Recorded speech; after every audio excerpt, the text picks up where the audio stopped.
All right, guys, for this problem, I've actually worked it out a little bit for us, but I'm going to go over it.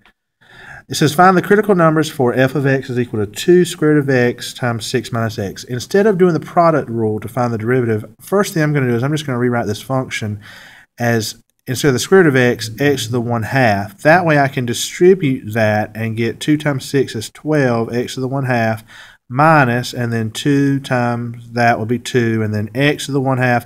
This has got an understood exponent of 1, so 1/2 plus 1 is 3/2. So this is my function just written in a different way.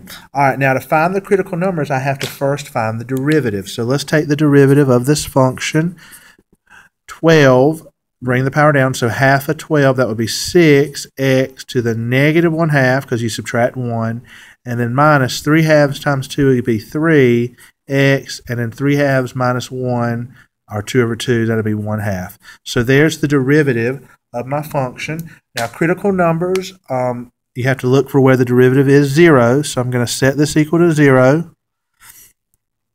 And then I notice that I can factor out a GCF of 3, and then my lower exponent on the x is a negative 1/2, so I'm going to have 3x to the negative 1/2, and then that's going to leave me 6 divided by 3, that's 2, then the x's come out, and then 3 divided by 3 is 1. Now I took out x to the negative 1/2, this was x to the 1/2, so that's going to leave me 1x right there. Okay, so now I can set each one of these equal to 0, so I get 0 is equal to 3x to the negative 1/2, and then 2 minus x is equal to 0. This one's easy, I'm just going to get x is equal to 2, so there's one of my critical numbers. But this one, if you notice, if I divide by 3, I'm going to get 0 is equal to x to the negative 1/2. This is a negative exponent, so I'm going to get 0 equals 1 over the square root of x.